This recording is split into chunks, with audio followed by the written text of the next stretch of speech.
Welcome, everyone. Thank you so much for your time and for joining this Air Quality Forum. I'm so excited. My name is Johanna Angeline, and as usual, I will be your moderator for today's forum.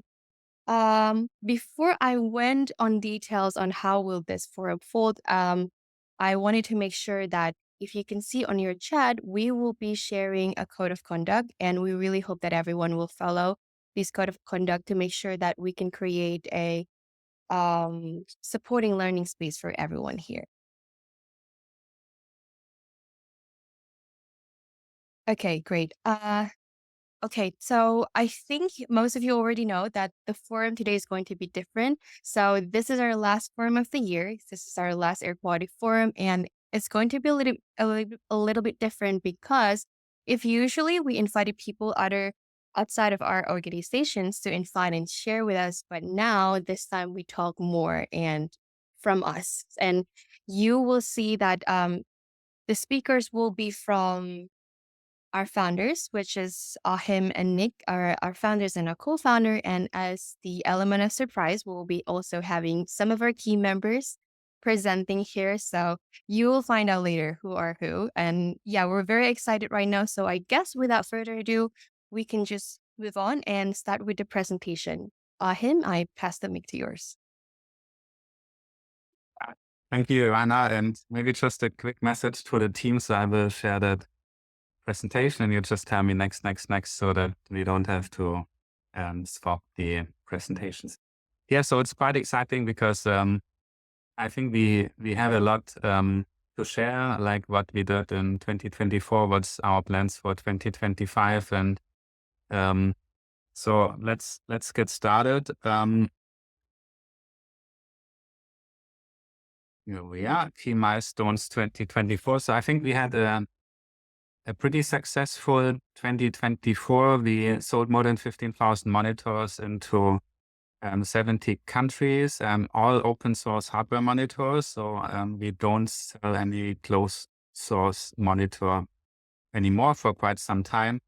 And also this growth has been reflected in the team. I think a year ago we were around 5 people, now we are around 20. I will touch upon this in later on also, like how we actually grow and what the key areas we want to support. Key projects, I think what was interesting this year, I would say 2 years ago we grew a lot through, we call it the tech crowd, people that have like the smart home systems that are maybe privacy conscious or want to have like the data locally, citizen scientists. But this year we got 2 big projects from actually United Nations organizations, like one we just won recently, which is with the development program. Monica will cover that a little bit later in more detail about developing quite an exciting toolkit.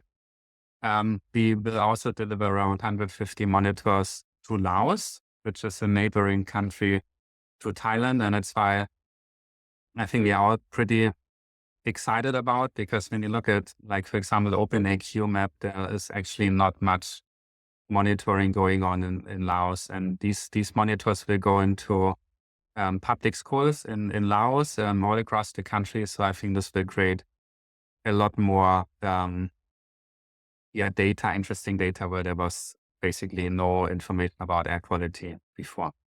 Then we also had an interesting project beginning of the year with the Michal Bamboo School. I think Johanna going to talk a little bit more. And we see also more and more growth with public sector organizations in North America. So it's a pretty global mix, and I think that was really good to see it, so that we are basically growing on multiple fronts. I want to go on with some key achievements. I think one thing we launched in summer was the first global real-time CO2 map, which has continued to grow nicely. We have now I think around 1,000 monitors on the map, and you can actually see not only the air pollution the PM, but also like the CO2. I think I did a webinar a couple of months back. If you're interested, you can watch this to really see what are the use cases that we can do with these low cost CO2 measurements outdoors. So I don't want to spend too much time on this. And I think what was also like really a key achievement this year was that we focused a lot on the monitor firmware. So like not only the like kind of the support for our platform, but also for native support for Home Assistant was implemented. It's continuously getting better. I think with every new Home Assistant release, we implemented also a Home integration. And I think we saw a lot, besides new features, also a lot of like just stability improvements in this firmware. On the science side, Annika will go into more depth there, but I think one key achievement that we currently like implementing into our testing process that we purchased a PM reference instrument, Pallas FIDAS 200, which is a European Union approved reference instrument, and it just helps us to do a lot more comprehensive testing before we deliver the monitors, make sure they are really correct, and hand in hand goes really these PM correction formulas that Annika's team also developed over the last couple of months. I think if you followed our website, I think you could really see that I would say every week it's getting more beautiful. So Sid, our designer, will also present later on his design approach to just make it look better. But it's not only the looks, it's also the content. So I think the whole team is contributing now to the blog and making sure that we cover a wide variety of different topics, but hopefully always with valuable information for the community. Now, I think a lot of you participated in the survey that we sent out, I think 3 weeks ago. And I want to give a quick summary of that here. So we got, I think, more than 300 responses from the survey from all parts of the world. I think it's pretty much correlates with like also like where we sell most of the monitors to. So a lot of response from North America, Europe, but also from Asia, Australia, and other countries. And we asked a couple of things, and I think a couple of things were really like kind of expected answers, and then there were a few more surprises to it. A lot of people really monitor because of health reasons. I think that was the predominant reason, like to protect their own health, their family's health, often when they had like newborn babies to make sure that they breathe healthy air. And I think we could also see an increased awareness due to the wildfires. Obviously, COVID changed a lot of things like 4 or 5 years ago, especially with indoor CO2 monitoring. And I think also just general growing environmental concerns. And then we also asked what do people think are the top pollutants. So it was predominantly from outdoors, wildfire and traffic, but also indoors, actually, this pollution from gas stoves, which is often not that commonly known yet. It was good to see that this is actually getting more and more awareness on this, and people particular also a couple of them mentioned that they switched to like electric or induction stoves because they just produce less pollutants basically. And then we also asked because like a lot of our work is really helping I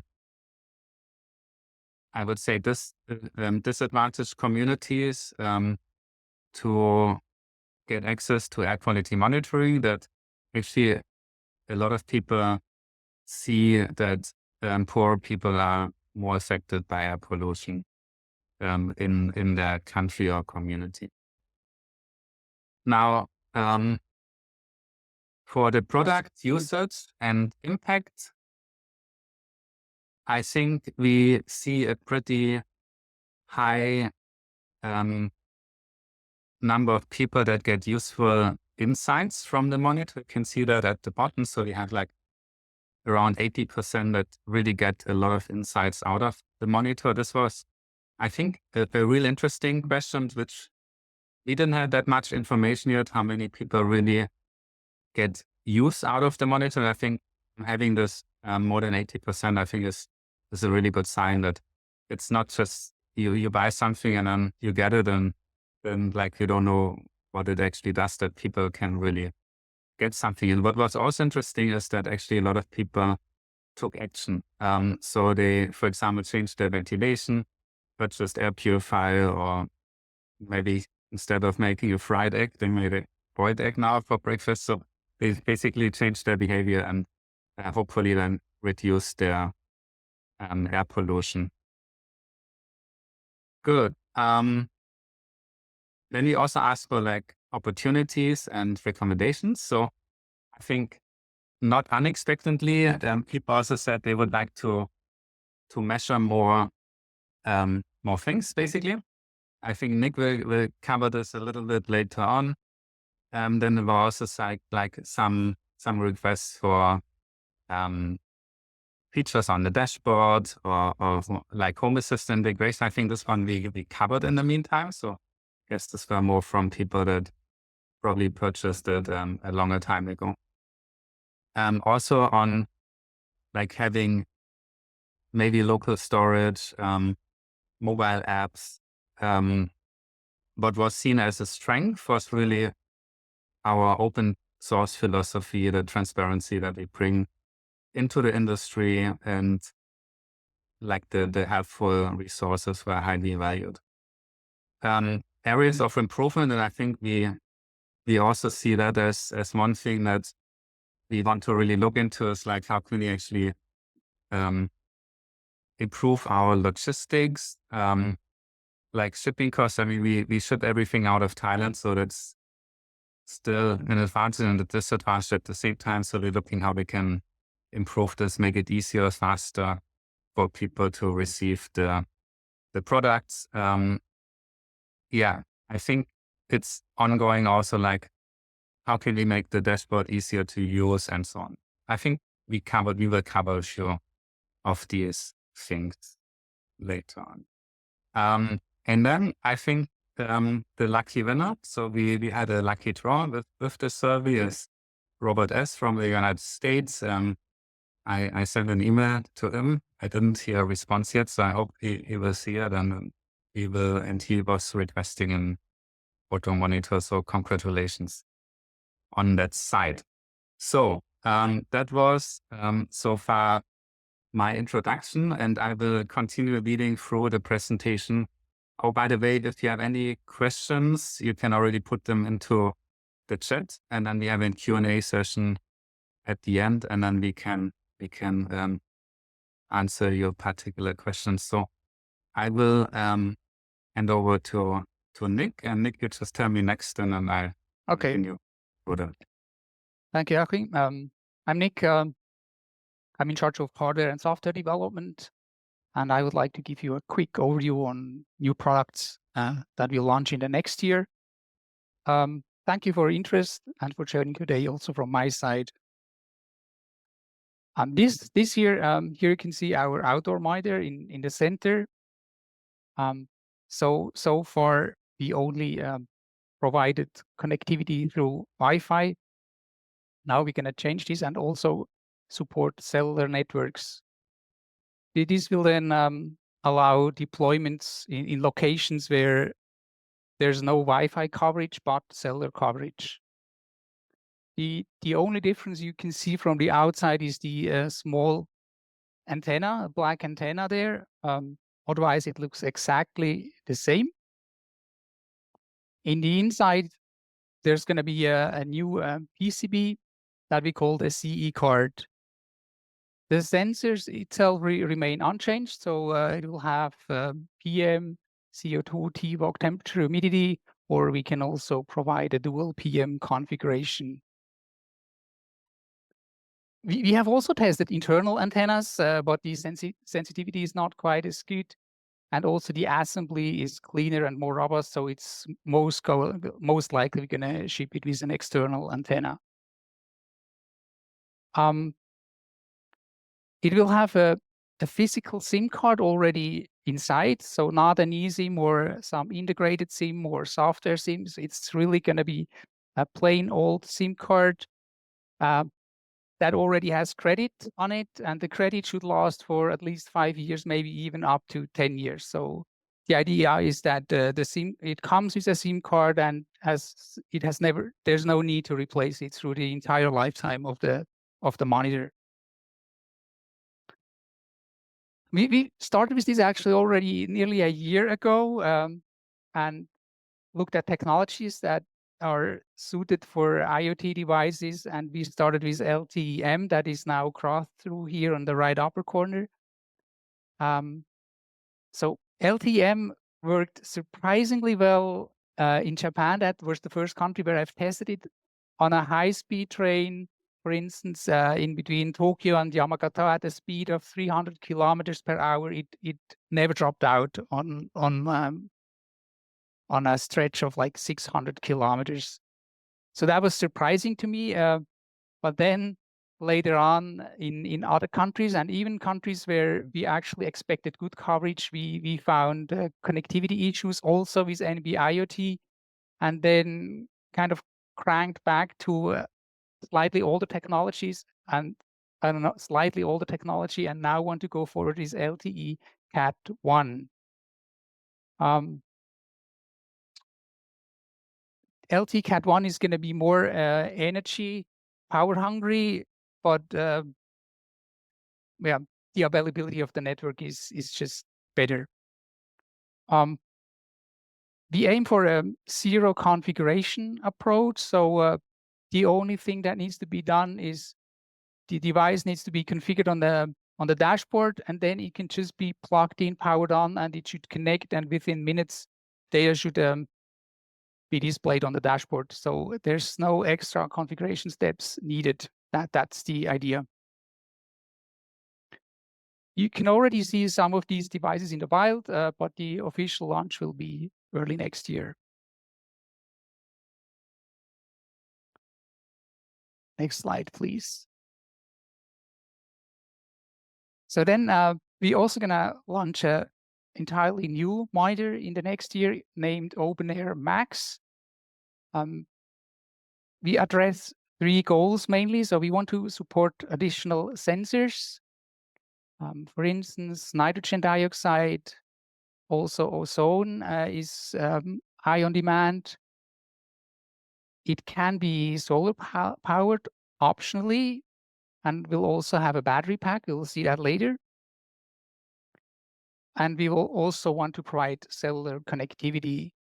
It can even be that the cellular connectivity will be the default. I mean, Wi-Fi will always be an option, but it could be that we're going to ship it with SIM cards. So I mean, each and every unit. Here can we see how it looks? So it is bigger. It's the Max. So it's basically the big brother of the OpenAir.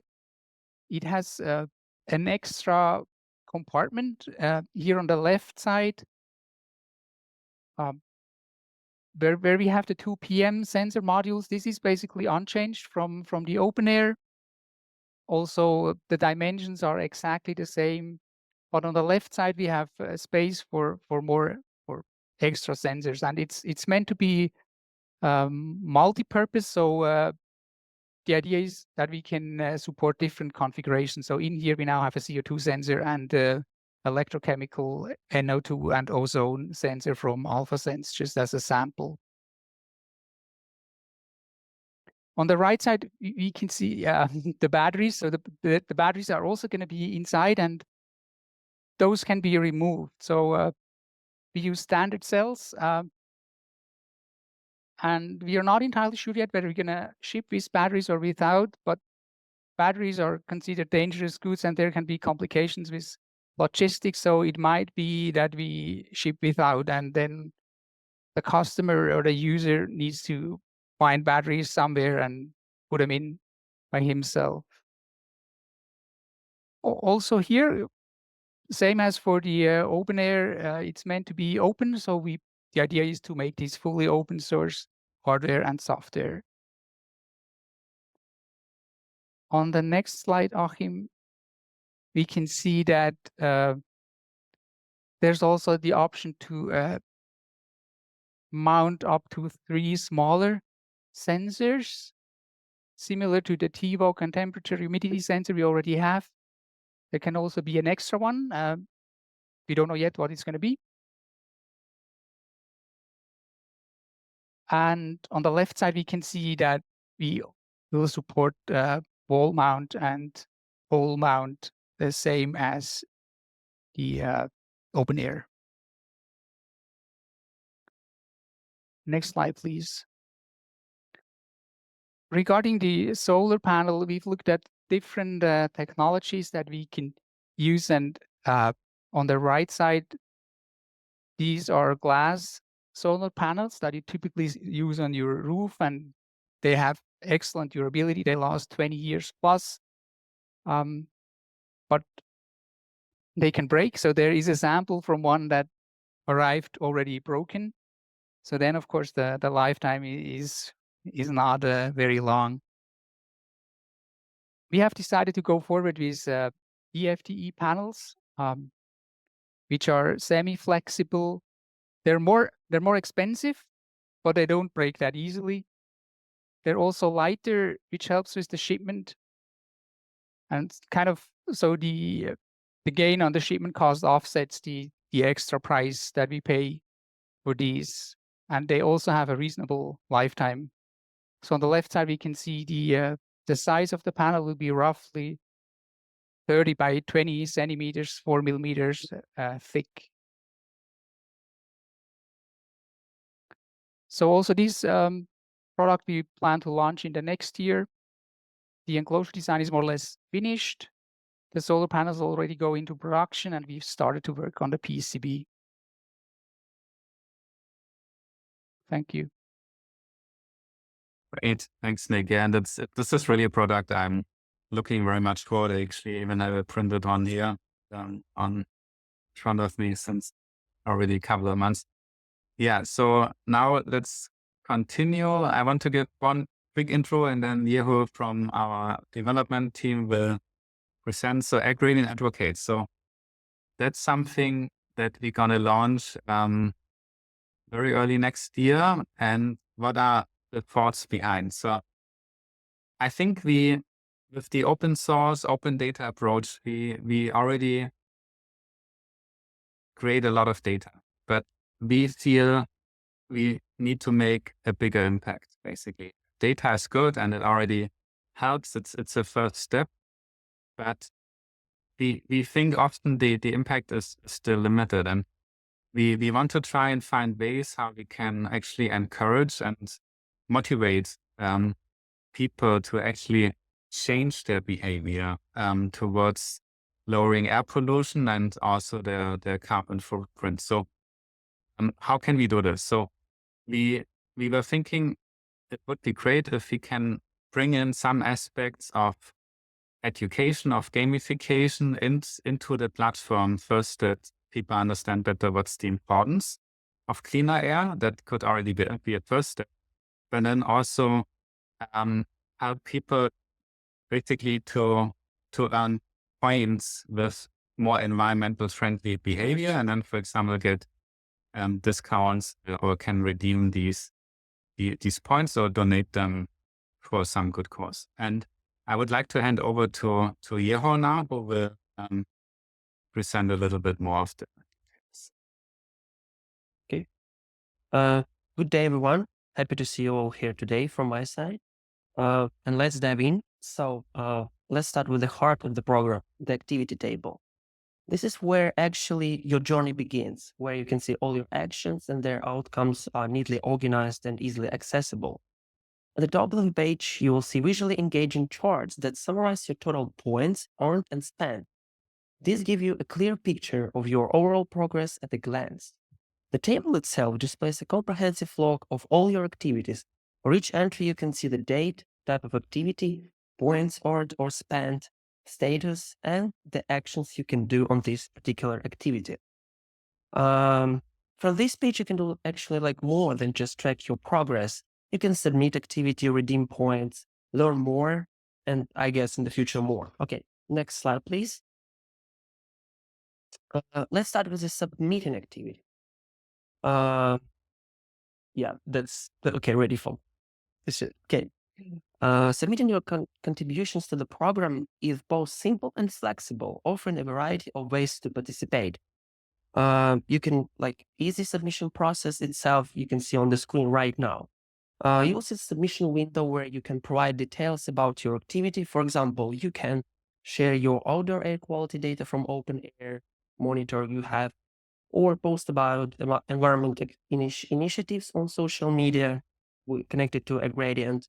Write social media posts which link to AirGradient. Let's just say your review could be a good point. Bug reports to our software and hardware. It's pretty welcomed in our team. As you know, we open source. Each type of activity actually earns points based on its impact and relevance to the program's goals. This ensures that no matter how you prefer to contribute, your efforts are recognized and rewarded. And as you can see, every activity goes through one of three statuses, which is approved, rejected, and pending approval. Approved. These are activities that have successfully met the program's criteria and earned you points. It could be like variety of points, yes? Then pending approval. These activities are awaiting review or in review right now. Rejected. Those activities that didn't meet the criteria will be flagged here, and you can see the reason of the rejection. So this part of the program allows you to be as creative and resourceful as you want, contributing in ways that align with your interests and strengths. Okay, next slide, please. Okay, we don't have the sticker yet here. Okay. Now let's talk about the exciting part, redeeming your points. We've designed the redemption system to give you options that are both practical and meaningful. You can redeem so far for donation. And donations, they're like more than just like personal rewards. Yes, you can donate either to some NGOs or to support AirGradient activity. For example, you can send AirGradient member to clean beach or forest or volunteer at some organizations with good cause. Okay, so next slide, please. Okay, yeah, maybe we missed this one. Okay. Now let's talk about this one, which is I guess more exciting. So yeah, here as you can see, discounts you can get for amount of points you earned before, which are like 10%, 25%, and free shipping and laser engraving for your future purchases at an AirGradient. Okay, next slide. So just a few words on the donation part. Yep. So this is just like not about only about some discounts or free shipping. It's more about then have an impact on some social activities, on some environment activities. You can be part of something big and do something good for environment, just making a difference and putting your points in here. Yep, that's all from my side. Thank you very much for attention. Great. Thank you. Yeah, I'm sorry. I think I clicked too fast on some of the slides. So I will click a bit slower for Anastasia. So Anastasia is one of our other developers working on the dashboard. And I also want to give an overall picture first regarding dashboard and map. So I think you probably have seen that we did a lot of things to improve the user friendliness, things like onboarding. I think that was a big feature that Neo also implemented last year, which we could actually see that our support requests significantly dropped. So like every improvement we do also helps us then, or helps the people, less frustrations, less support requests. And I think the onboarding works really well now in most cases. So what's also coming up is like, continue improving the user friendliness. So we have a couple of ideas there. And also some things that was requested actually from the survey to put in more health advices. I just published an article a week ago that actually smoke from wildfires is a lot more toxic than, for example, smoke from traffic. So it could be at some point, maybe we could actually even identify a little bit where the smoke likely comes from and then give different types of warning at some point. We already started with building algorithms to enhance accuracy. Annika is working on sensor failure detection algorithms. This will come. And I think also what's often requested is like, how can we or I as a user really much more easily share the data with friends and family? This is something also Yao is working on at the moment, like just to make it more easy to share data. And then I think also alarms and notifications for both the dashboard and the map can be greatly improved, and this is on the roadmap. So this is like very overall aims, and now I would like to hand over to Anastasia to point out a few specific things. Hi. So I'm Anastasia. Nice to meet you all. I'm a software developer at AirGradient, and I'm mainly responsible for our dashboard, map, and the website. So I would like to briefly cover what's coming next in this field for us in the coming year.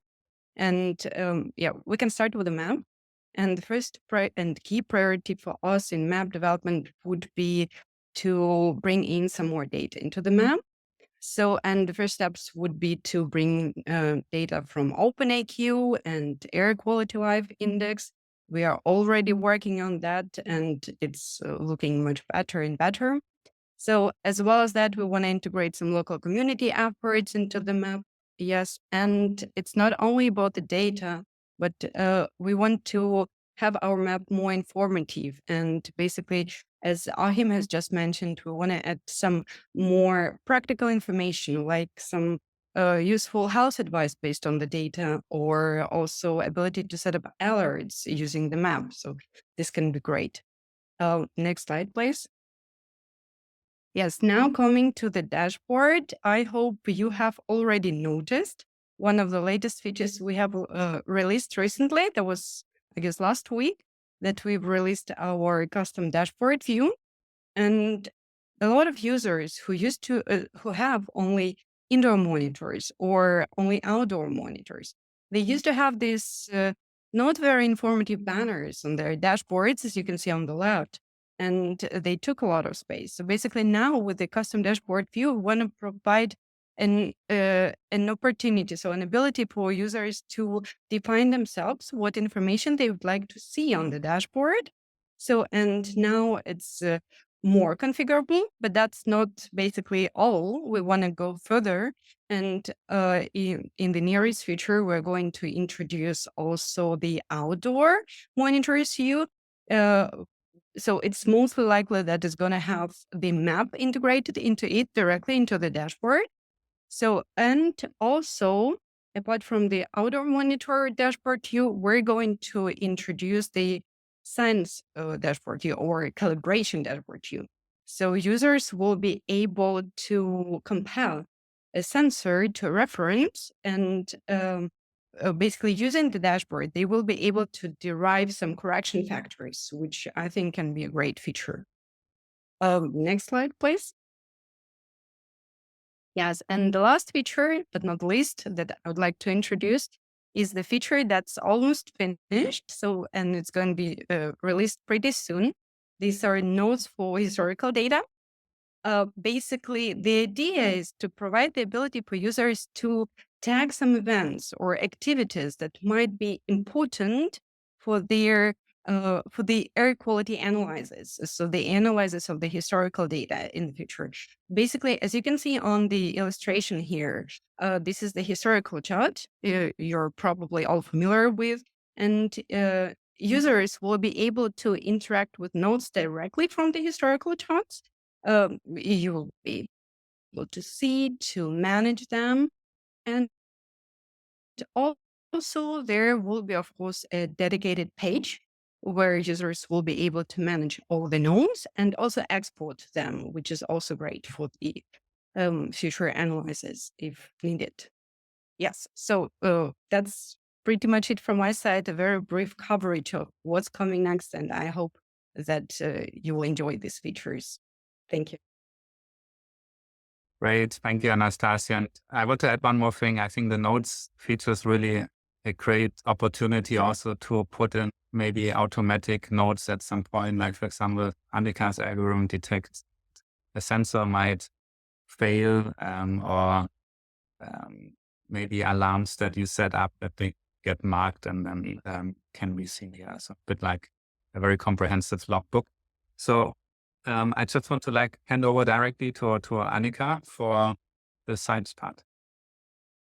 You. Hello, everyone. It's really nice to see so many familiar names in the participants.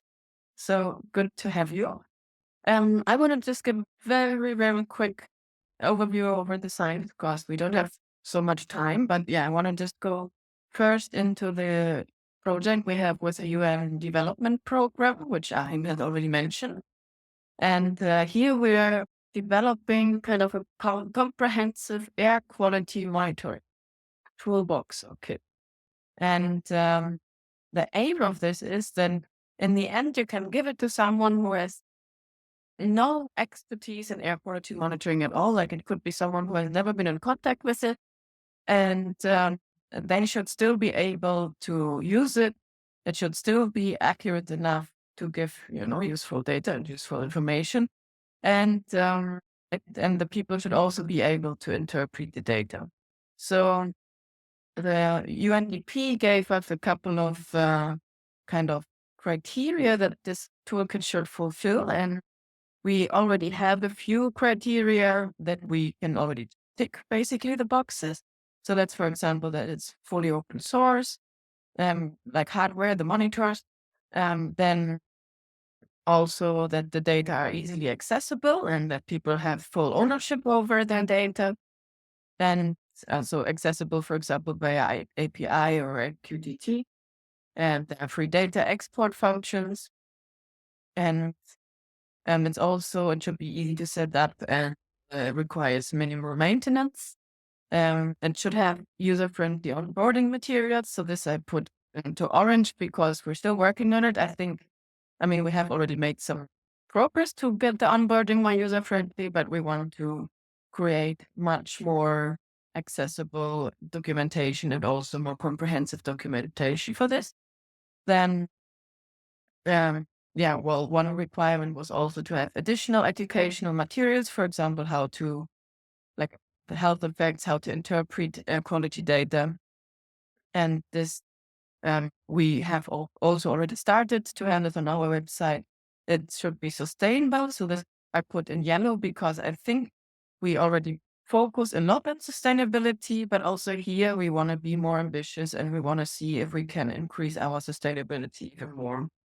And then also more from the science side, we want to have easy to use calibration tools so that also non-experts or data analysts can use these, and an automated quality control. Next slide, please. And and then this is just a very rough overview of all of our science work. And kind of the progress which we do in all of these different topics. So let's start with the in-house calibration and testing. Achim has already mentioned that we have a new reference instrument for PM 2.5, and we will use this to create comprehensive test reports and also to calibrate the sensors in-house.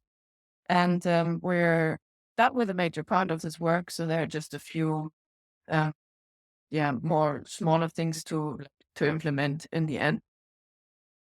Then we've also already talked about the gas sensors and to integrate them into our new model. Here we're currently at the stage of testing and different manufacturers of 402 sensors and characterizing their performance and selecting then hopefully one for the new model. So this is still work in progress. Then Achim has also already mentioned the sensor failure detection.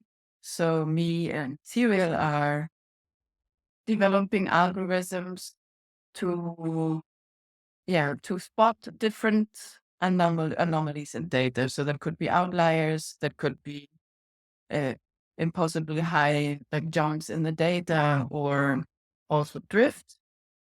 And we try to capture these automatically in the data platform, and then to flag these or notify the user. So this is also work in progress. And most of you probably know about our co-location project. So there we're testing the performance of mainly our PM 2.5 monitors, but also other sensors in different locations across the globe. And I put like a round progress circle in there because this is always ongoing, and we use that as a base for many of our research or analysis. Then we're also developing different calibration strategies so that we have this year applied compensation or calibration formula that has been developed by the US EPA. We're currently in the process of implementing an interactive calibration dashboard. So that means you can kind of feed in your own reference data if you want to, and flag the time you want to train your data on or you want to use for the calibration. And then it automatically gives you a linear calibration.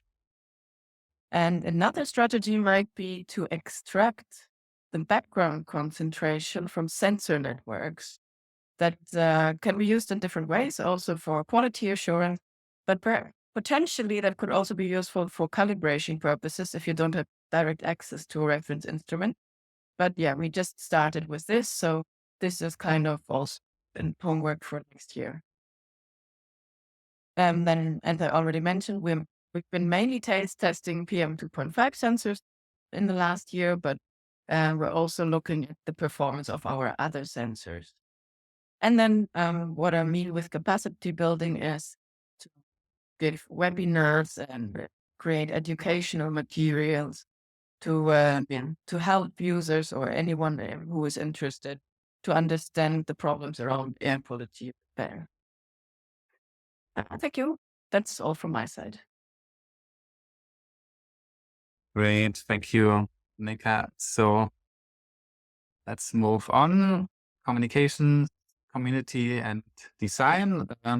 So maybe just a few words. So I mentioned earlier in the introduction that we are now close to 20 people, and we have 0 sales persons. And that's actually by design, that we say we want to grow by this open source approach, by having the community with us, by having the community talking about us, and not by paying salespeople to convince other people to buy our monitors. That would then, because we have to pay these people, basically increase the price. And so this works so far, I would say, pretty well, especially also with our partner program.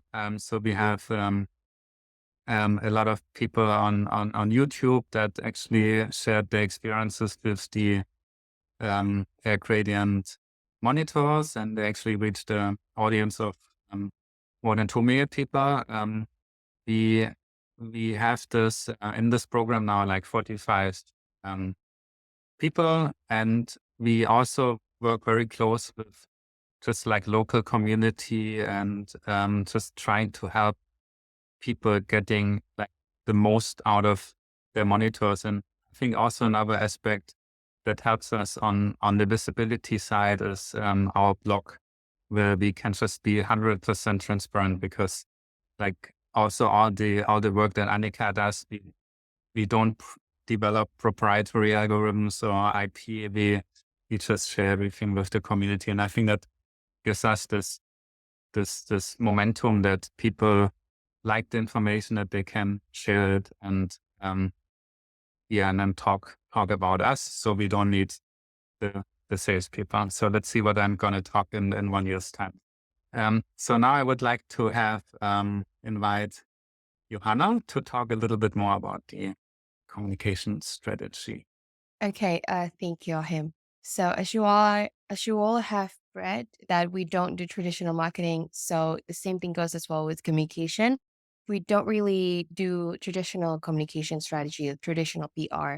That's why we don't really count ourselves based on how many, coverage we gain within a month or how many share of voice we have compared to other competitors that we have. But instead, we work more in sincere publications because and sincere collaboration as well, because rather than talking about the numbers of coverage that we gain per month, we wanted to be the leading company that talks more about the issues itself, air quality issues, and we wanted to be the leader of the leading company that you know really care more about how can we empower communities and help people gain access to better air quality.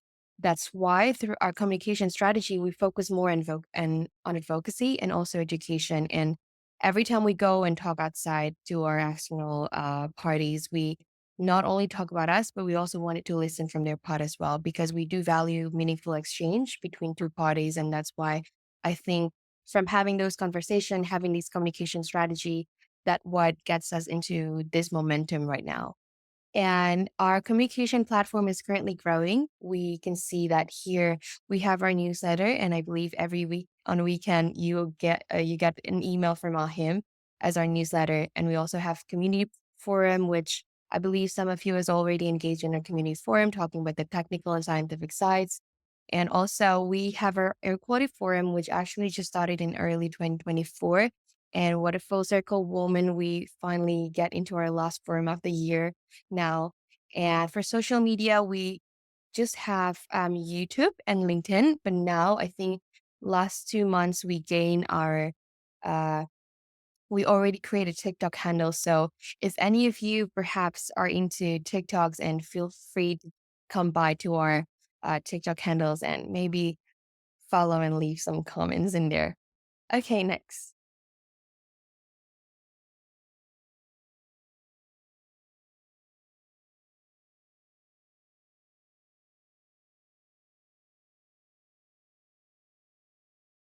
Thank you. So, as you know, we've been working with lots of community, but these are the three community that we wanted to highlight in this forum.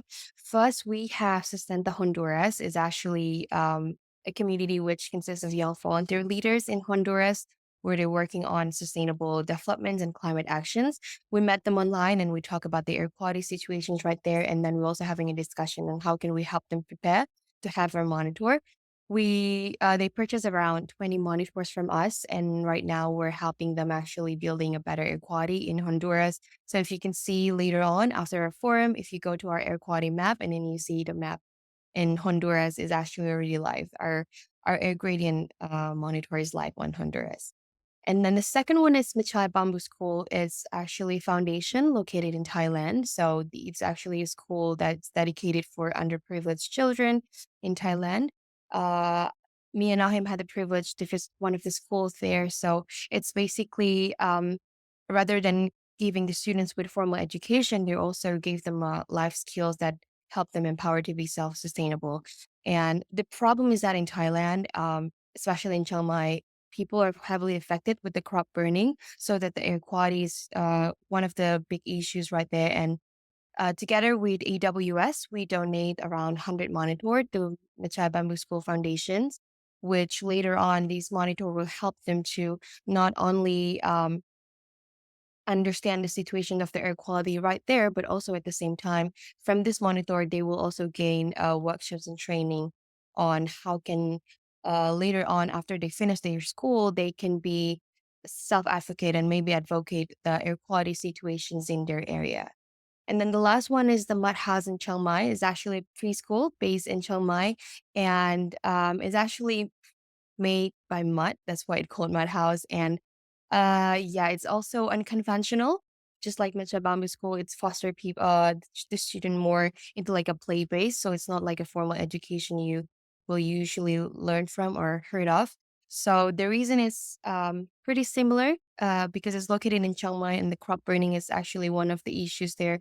The air pollution is also something that keep rising in within a year. So we donated 2 of our monitors to the Mud House, and we actually helped them to at least one step ahead and one step better into understanding the air quality issues. So now the students kind of like understand when is the great time to play outside and when it's the best time to just stay play inside. So these are all of the community that we wanted to highlight this forum. Thank you. Thank you, Johanna. And I would like to hand over directly to Sid, who is our designer. Hi everyone. So I'm Sid, the designer from AirGradient. It's nice to meet you all. So this year we wanted to create a more distinct visual voice to AirGradient, and we believed finding this voice is starting with two foundations in design, typography, and colors. So if you've actually noticed and been checking our materials or our website, we've introduced two new fonts for AirGradient's typography, Cabin and Catamaran. So we use Cabin now for crisp headings, so it's a humanist sans serif with subtle curvatures, but makes it both approachable and distinct for our headlines. And catamaran is used for our body paragraphs. It's both legible and but at the same time, it has playful proportions that makes it similar to our etched visuals in our advocacies or our approach to how we want to provide or to do our mission as AirGradient. Next slide. And then going beyond our messaging, we also made sure our colors have been refined and shine through the materials we make. So we've expanded the use of our signature air gradient blues, highlighting a dedication for good air quality for everyone. We're also maximizing the use of our blue gradient, adopting it from our name and tying it well with the organization's mission. Uh, Next slide, please. And with these two design components set up, typography and the colors, we've used these to help refresh the application of our AirGradient design, ranging from brand illustrations used to help visualize key concepts for our website and materials, to improving our website design and making it tied into the visuals, while at the same time maintaining the user friendliness for our community. And lastly, to our social media graphics to help make our voices louder and more impactful to different communities. Thank you.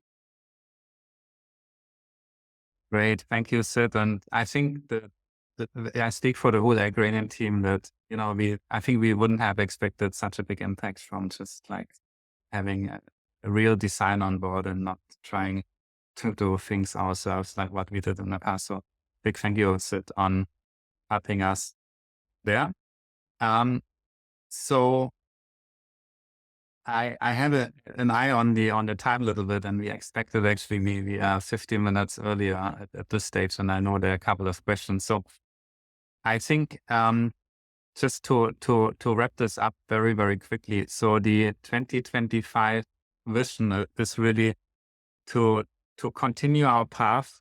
So we will not become closed suddenly or anything like this. We feel very, very well where we are, and to really maximize the impact on multiple fronts, and improve basically also the existing things that we have. So I think the next year will be very interesting. I think also a lot of things we have been working on for quite some time that has not been published basically will come out in the first half year of 2025. So I think this will be quite exciting from what I expect to see. Now, I think that's so far. We can jump into the Q&As, and we're probably gonna need a couple of more minutes. So feel free if you have some other appointments to drop off. I think we can also answer questions then later on in the minutes. So, but let's Johanna, let's start and tackle some of the Q&As now. Okay, maybe we just jump straight ahead with the questions from Tanvir. Hi, Ahim. I wanted to ask if AirGradient is currently participating in the US EPA sensor loan program, and if so, which EPA regions are involved?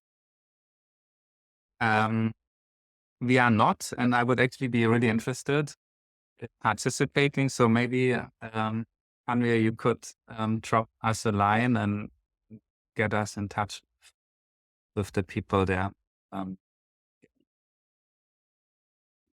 Okay, maybe finishing off the question from Tanvir, could you please elaborate a bit more on the correction factor, Anastasia? But I think it goes more into Anika. Yeah, I think Annika can sound. From you, nice to hear from you again. I also saw your other question. Let me start to answer the question about the alpha sense electrochemical sensor. So the question was like there are concerns about the accuracy and that you have to calibrate them individually. We are aware of this. So I have worked with alpha sense sensors in the past, and we know that they have also cross sensitivity to ozone, to temperature, or to humidity. So they can be quite challenging to calibrate, and we are aware of this. Then we probably, like, if you really want to have high accuracy, you will probably have to collocate them or calibrate them locally as well. So we have also looked into other sensor companies, or we still are looking into other sensor companies, but still, we so far we haven't found anything that's more promising than AlphaSense. So if you have a suggestion, then we're definitely open to this. And then regarding the correction factor, I don't really exactly know what you mean with correction factor. Perhaps, can you maybe say what you mean? Do you mean the EPA correction, or do you mean calibration, or Tanya, are you still there?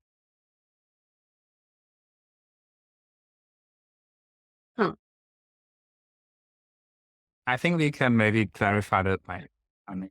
Yes. And we just texted this. Yeah, we can. I'm very happy to do this by email or start a new meeting, and like do this. In a smaller meeting. Okay, thank you. Next we have a question from Jerome. Gamification is a good initiative to increase awareness. Are you aware of the EU-funded Learn project? And he also left some links for us to double check. Perhaps someone wants to take an answer.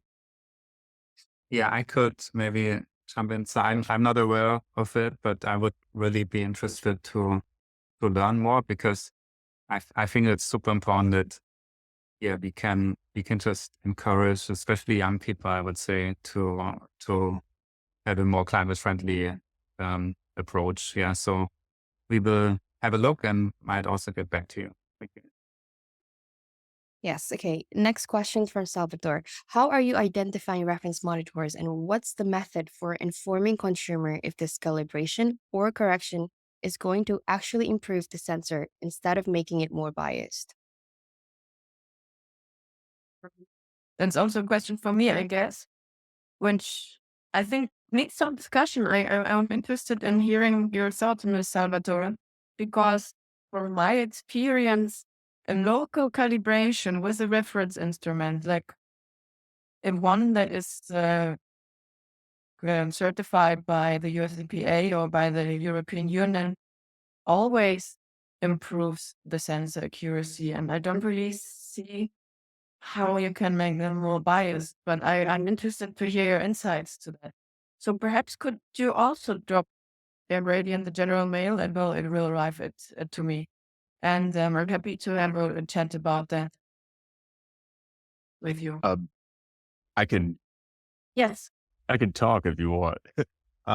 So my understanding of what you were presenting is that you're allowing users to get their sensor, place it outdoors, and then find a reference monitor nearby to calibrate. But if they're too far away from that reference monitor is not going to be accurate. So you could technically be making your sensor more biased and not representative of the actual concentrations that you're measuring. So I'm just kind of interested in like, what distance are you all saying is going to be okay versus like not okay? Yeah. Okay. Thank you for clarifying this. Actually, I think the original idea is more that it's a feature for scientists who have access to a reference instrument so that you collocate them directly next to each other. But you're right, you could actually, if you have a reference instrument close by, also try to do it with public reference data. I guess it's a good point, and we can look into that and maybe, just need to educate the people on this, like need to give, depending on the pollutant, tell them how far is too far. But good point. We shouldn't introduce more bias.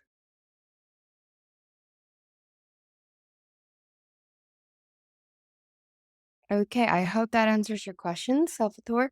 And then the next questions will be from Bishwa. I'm more interested on clean air advocates with gamification features.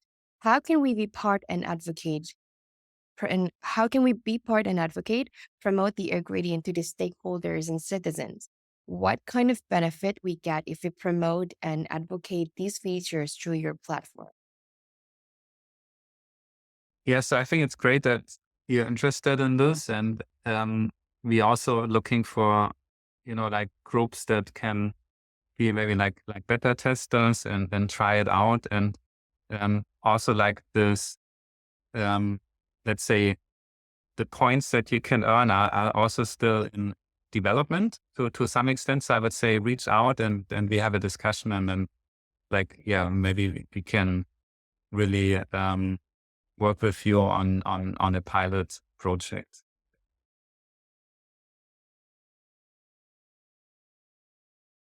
Okay. Next question is, okay, we got a lot of questions right now. I think we can start with Anna. Congratulations on your important work. I'm interested in purchasing outdoor air pollution sensors and exploring the possibility of receiving some sensor as a donation to help raise awareness about the importance of breathing clean air. We're a community-based organization in Ecuador dedicated to advocating for clean air. Could you please let me know if it will be possible to ship the monitors to Ecuador?